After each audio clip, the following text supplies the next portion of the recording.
আগে তো এমন হতো যে আওয়ামী লীগের উপরে অসন্তুষ্ট হয়ে অস্থির হয়ে অল্টারনেট কিছু পেত না, তাই বিএনপি কে মানুষ ভোট দিত।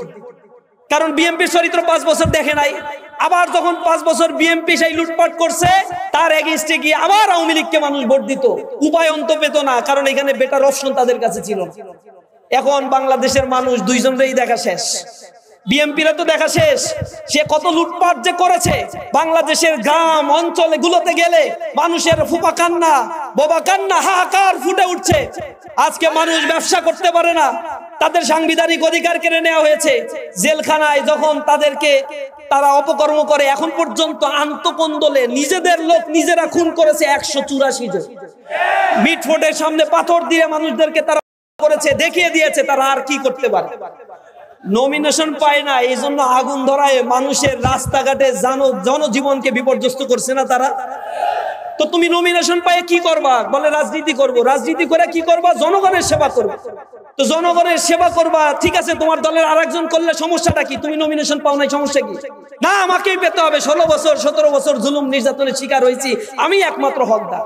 তো তুমি জুলুম নির্যাতনের শিকার হয়েছে, এখন তো আনন্দে ব্যবসা বাণিজ্য করতে পারতেছো, কেউ তো জুলুম করতেছে না। মানুষের অধিকার নষ্ট করে রাস্তাঘাটে আগুন দাও কেন? তখন তারা এটা মানে না। মনের ভিতরে একটা কথা আছে যে না, যে নমিনেশন পেয়েছে সে তো এই কেবল ভোট হইলেই ক্ষমতায় যাবে, আর তারপরে যে কোটি কোটি টাকা কামাবে, আমি তো তা কামাইতে পারলাম না, এই জন্যই আমি মূলত রাস্তায় নামছি। এজন্য মানুষের অধিকার নিয়ে তারা সিনেমিনি খেলা শুরু করছে। গণভোটের কথা বললে বলে হচ্ছে এখন পেঁয়াজের সংরক্ষণাগার, এটা খুব জরুরি, গণভোট করে টাকা নষ্ট করা যাবে না। তো গণভোটে কত টাকা খরচ হবে? 1000 কোটি টাকা। ওটা তো ঢাকা শহরে তারা একদিনেই লুটপাট করে, একদিনেই চাঁদাবাজি করে 1000 টাকা। শামীম ওসমান নারায়ণগঞ্জে খুব হুমকি দামকি দিত, বোরকা পরে পলাইছে। এখন তার রিপ্লেস আরেক সন্ত্রাসী হয়েছে, সেটা আবার বিএনপি করে। বাংলাদেশের সব জায়গায় এরকম সন্ত্রাসীর একটা ফ্যাক্টরিতে তারা পরিণত করেছে। কারণ ভোট ছিনতাই করতে হবে, লুটপাট করতে হবে। একদিনে গণভোট হইলে, গণভোট যদি আগে হয় তাহলে সমস্যাটা কোথায়? সমস্যাটা হইলো যে আগে গণভোট হইলে অনেক কিছু চুরি করতে পারবে না, তাহলে জনগণ ফুঁসে উঠবে। এ কারণে যা হবার একদিনেই হবে, একদিনেই সব লুটপাট করে যা হয় ক্ষমতা দখল করবে। এই চিন্তায় গণভোট আর নির্বাচন একই দিনে হইতে হবে। তারা ওই যে আপনারা দেখছেন ইউনিয়ন পরিষদের নির্বাচনের কথা বলছে, না না এটা লাগবে না, উপজেলা নির্বাচন তাও লাগবে না, শুধু লাগবে ক্ষমতায় যাওয়ার জন্য যে নির্বাচন, ওইটাই লাগবে। জনগণের ম্যান্ডেট কি আসলেই তারা পছন্দ করে? 1 বছরের ব্যবধানে আল্লাহ রাব্বুল আলামিন সেই ক্যাম্পাসগুলোতে আল্লাহর তাওহীদের কথা বলার জন্য ইসলামী ছাত্র শিবিরকে মনোনীত করেছে। আমার ধারণা এই বাংলাদেশ পরিচালনার জন্য যাদেরকে দুর্বল করে রাখা হয়েছিল, যাদের কেন্দ্রীয় নেতৃবৃন্দের শাহাদাতের রক্তে রঞ্জিত হয়েছিল এই ক্যাম্পাস, এই জমিনকে আল্লাহ রাব্বুল আলামিন তাদের জন্য ওয়াকফ করে দিবেন ইনশাআল্লাহ। সেই সময় আমাদের জন্য এসেছে। এখন আমাদের জান প্রাণ উজাড় করে দিয়ে মানবতার কল্যাণে মানবিক একটি বাংলাদেশ গড়ে তোলার জন্য আমাদেরকে কাজ করতে হবে।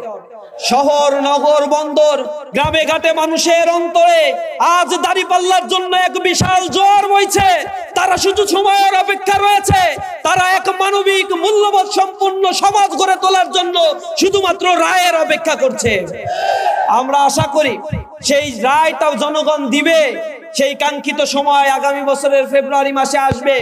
এর পূর্বে আমাদেরকে মানুষের দোরগোড়ায় গিয়ে মানুষের কথাগুলো আমাদেরকে বলতে হবে, জুলুম নির্যাতনের কথাগুলো তুলে ধরতে হবে।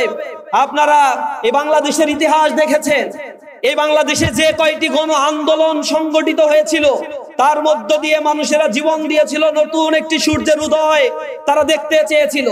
৭১-এর মুক্তিযুদ্ধে আপামর জনতা নেমে এসেছিল, তাদের সাথে প্রতারণা করা হয়েছিল। ঘোষণাপত্র বলা হয়েছিল সাম্য, মানবিক মর্যাদা আর সামাজিক সুবিচার প্রতিষ্ঠার জন্য। আজ মহান স্বাধীনতার ঘোষণাপত্র পাঠ করা হচ্ছে।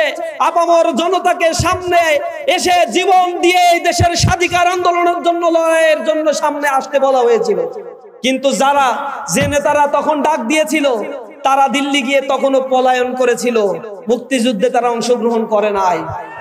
স্বাধীনতা যুদ্ধে যারা জীবন দিয়েছে, রক্ত দিয়েছে, স্বাধীনতা পরবর্তী তাদের রক্তের সাথে বেইমানি করে সাম্য, মানবিক মর্যাদা আর সামাজিক সুবিচারকে ভুলণ্ঠিত করে এদেশে বাকশালী শাসন ব্যবস্থা কায়েম করে এদেশের তাওহীদি জনতাকে হত্যা করা হয়েছিল, এদেশের ভিন্ন মতের মানুষদেরকে দমন নিপীড়ন করা হয়েছিল, যার অনিবার্য পরিণতিতে 1974 সালে এদেশে এক দুর্ভিক্ষ দেখা দিয়েছিল।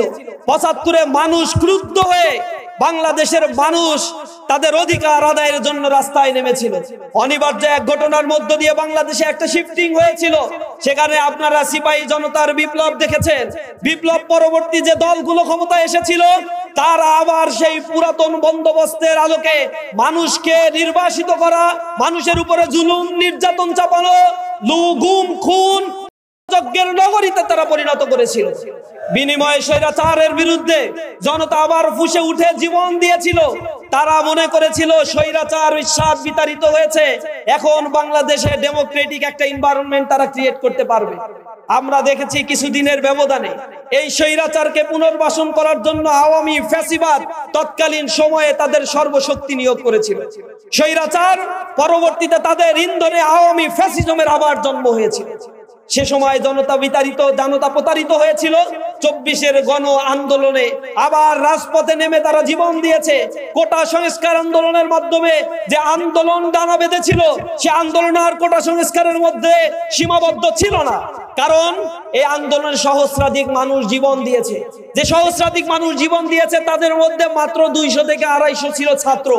বাদ বাকি যারা 1200-1300 মানুষ জীবন দিয়েছে তারা ছিল শ্রমিক, খেটে খাওয়া মজুর, দিন মজুর, যে মানুষের কোনো কোটার প্রতি আসক্তি ছিল না, কিন্তু মানবিক মর্যাদা ফিরে পাওয়ার জন্য, গণতান্ত্রিক সাংবিধানিক অধিকারগুলো ফিরে পাওয়ার জন্য তারা রাজপথে নেমে জীবন দিতেও তারা কুণ্ঠাবোধ করে না। কিন্তু জুলাইয়ের এই আন্দোলনকে আমরা দেখেছি আবার বেহাত করার জন্য একটা পক্ষ উঠে পড়ে লেগেছে। আমরা দেখেছি বাংলাদেশে এমন সিচুয়েশন কখনো হয়নি যে একটা সরকার ক্ষমতায় রয়েছে কিন্তু ইনভিজিবল হ্যান্ড, অদৃশ্য হস্তে আরেকটা লোকের ইশারায়, দলের ইশারায় রাষ্ট্রযন্ত্র পরিচালিত হচ্ছে। এ জনগণ দেখেছে ক্ষমতায় একজন বসেছে কিন্তু আরেকটা দল প্রচ্ছন্নভাবে মনে করছে তারাই ক্ষমতা মূলত দখল করে আছে। ক্ষমতা সাংবিধানিক ভাবে গ্রহণ করার আগেই, পাকাপোক্ত করার আগে যত অপকর্ম তারা সংবিধানের ক্ষমতায় যাওয়ার পরে করতে পারত সব কিছু তারা ইতিমধ্যে ট্রায়াল এন্ড এরর দেখানো শেষ তাদের। আগে তো এমন হতো যে আওয়ামী লীগের উপরে অসন্তুষ্ট হয়ে, অস্থির হয়ে অল্টারনেট কিছু পেত না, তাই বিএনপি কে মানুষ ভোট দিত, কারণ বিএনপির চরিত্র 5 বছর দেখে নাই। আবার যখন 5 বছর বিএনপি সেই লুটপাট করছে তার এগেইনস্টে গিয়ে আবার আওয়ামী লীগকে মানুষ ভোট দিত। উপায় অন্ত পেত না, কারণ এখানে বেটার অপশন তাদের কাছে ছিল। এখন বাংলাদেশের মানুষ দুইজনেরই দেখা শেষ। বিএনপির তো দেখা শেষ, সে কত লুটপাট যে করেছে। বাংলাদেশের গ্রাম অঞ্চলে গুলোতে গেলে মানুষের ফুপা কান্না, বাবা কান্না, হাহাকার ফুটে উঠছে। আজকে মানুষ ব্যবসা করতে পারে না, তাদের সাংবিধানিক অধিকার কেড়ে নেওয়া হয়েছে। জেলখানায় যখন তারা অপকর্ম করে, এখন পর্যন্ত আন্তঃকন্দলে নিজেদের লোক নিজেরা খুন করেছে 184 জন। মিটফোর্ডের সামনে পাথর দিয়ে মানুষদেরকে তারা করেছে, দেখিয়ে দিয়েছে তারা আর কি করতে পারে। নমিনেশন পায় না, এই জন্য আগুন ধরায় মানুষের রাস্তাঘাটে জনজীবনকে বিপর্যস্ত করছে না তারা। তো তুমি নমিনেশন পায় কি করবা? বলে রাজনীতি করব। রাজনীতি করে কি করবা? জনগণের সেবা করবে। তো জনগণের সেবা করবা, ঠিক আছে, তোমার দলের আরেকজন করলে সমস্যাটা কি? তুমি নমিনেশন পাও নাই, সমস্যা কি? না, আমাকেই পেতে হবে। 16 বছর 17 বছর জুলুম নির্যাতনের শিকার হয়েছি, আমি একমাত্র হকদার। তো তুমি জুলুম নির্যাতনের শিকার হয়েছে, এখন তো আনন্দে ব্যবসা বাণিজ্য করতে পারতেছো, কেউ তো জুলুম করতেছে না। মানুষের অধিকার নষ্ট করে রাস্তাঘাটে আগুন দাও কেন?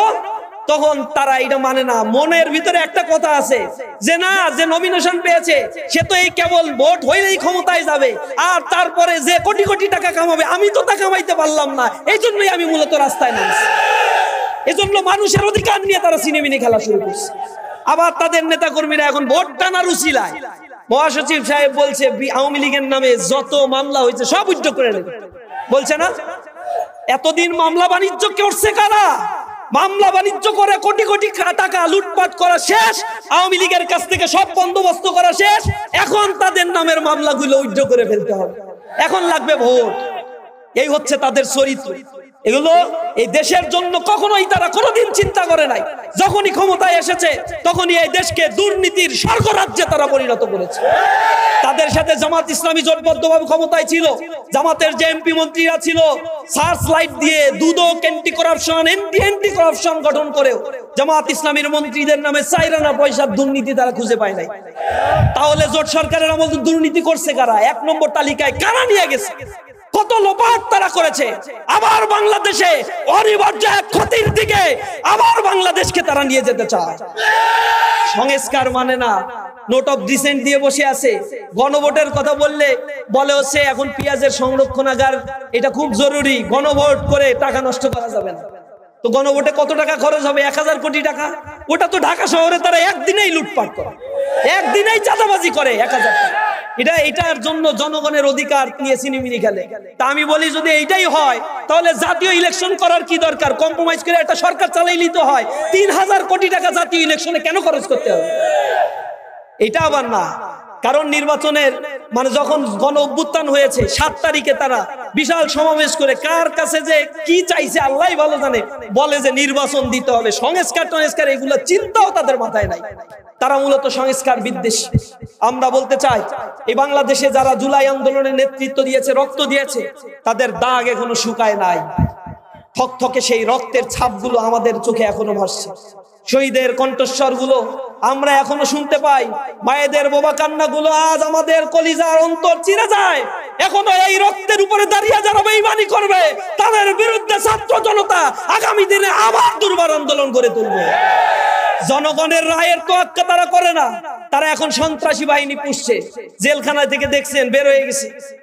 নাসিম ওসমান ছিল একটা, শামীম ওসমান নারায়ণগঞ্জে খুব হুমকি দামকি দিত, বোরকা পরে পলাইছে। এখন তার রিপ্লেস আরেক সন্ত্রাসী হয়েছে, সেটা আবার বিএনপি করে। বাংলাদেশের সব জায়গায় এরকম সন্ত্রাসীর একটা ফ্যাক্টরিতে তারা পরিণত করেছে। কারণ ভোট ছিনতাই করতে হবে, লুটপাট করতে হবে। একদিনে গণভোট হইলে, গণভোট যদি আগে হয় তাহলে সমস্যাটা কোথায়? সমস্যাটা হইলো যে আগে গণভোট হইলে অনেক কিছু চুরি করতে পারবে না, তাহলে জনগণ ফুঁসে উঠবে। এ কারণে যা হবার একদিনেই হবে, একদিনেই সব লুটপাট করে যা হয় ক্ষমতা দখল করবে।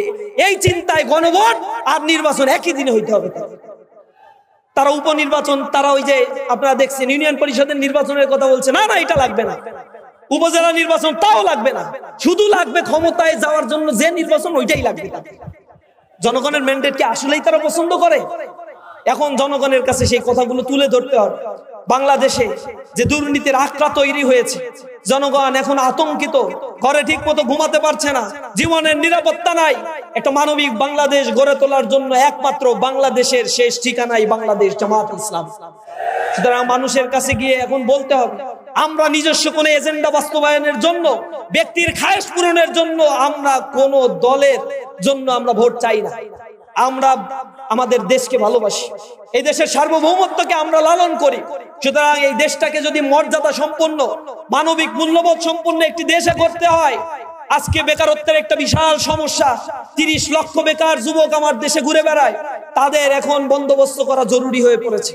আমি ফ্যাসিবাদের সময় উন্নয়নের মহাসড়কে মানুষকে উঠিয়ে দিয়েছে, রেল লাইনের বেয়ারিং প্যাড খুলে গিয়ে মানুষ মারা গেছে 1.5 বছরের ব্যবধান। অথচ এই রেল লাইন, এই মেট্রো রেল প্রজেক্ট করতে গিয়ে যা খরচ হয়েছে, তা এশিয়ার সবচেয়ে বেশি খরচ হয়েছে মেট্রো রেল করতে গিয়ে। ইভেন ভারতে যে মেট্রো রেল প্রজেক্ট, একই প্রজেক্ট বাংলাদেশে হয়েছে, কিন্তু 5 গুণ বেশি টাকা দিয়ে বাংলাদেশের মেট্রো রেল প্রজেক্ট করা হয়েছে। বাংলাদেশের পদ্মা সেতু, এলিভেটেড এক্সপ্রেসওয়ে, টানেল যা করা হয়েছে, সেগুলোতে হাজার হাজার কোটি টাকা লোপাট করেছে। উন্নয়নের মহাসড়কে উঠিয়ে দিয়ে এই ফ্যাসিজম বাংলাদেশকে দেউলিয়া করে দিয়ে চলে গেছে। যুব শ্রেণীর এম্পাওয়ারমেন্ট করে নাই, তাদের কর্মসংস্থান সৃষ্টি করে নাই, শিক্ষা ব্যবস্থাকে গোড়া দিয়ে তারা ধ্বংস করে দিয়েছে। সামাজিক একটা বিভাজনের রেখা টেনে চেতনার বুলিয়া উড়ে বাংলাদেশের মানুষের মধ্যে এক বিভাজন তৈরি করেছে। সুতরাং জনগণ এখন তাদের ফন্দি বুঝে গিয়েছে। আজকে আমাদেরকে দায়িত্ব হলো জনগণের কাছে গিয়ে গিয়ে আমাদের কথাগুলো বলা, নতুন বাংলাদেশের স্বপ্ন দেখানো, তাদের পাশে গিয়ে দাঁড়ানো। আমরা আগামীর দেশ নিয়ে স্বপ্ন দেখি, এই দেশ হবে বাংলাদেশের বুকে আত্মমর্যাদা সম্পূর্ণ একটি সমৃদ্ধশালী বাংলাদেশ। ইনশাআল্লাহ বাংলাদেশ জামাত ইসলামীর নেতৃত্বে আগামী সরকার গঠনের মধ্য দিয়ে এই দেশটি পৃথিবীর বুকে 5 বছরের ব্যবধানে একটি সমৃদ্ধশালী ট্রিলিয়ন ডলারের এক ইকোনমিকে পরিণত হবে ইনশাআল্লাহ। সবাইকে সে আগামীর অনিবার্য সেই সফলতা নিয়ে আসার জন্য সকলের প্রচেষ্টা অব্যাহত রাখার উদাত্ত আহ্বান জানিয়ে আমার কথা শেষ করছি। আসসালামু আলাইকুম ওয়া রাহমাতুল্লাহি ওয়া বারাকাতুহু।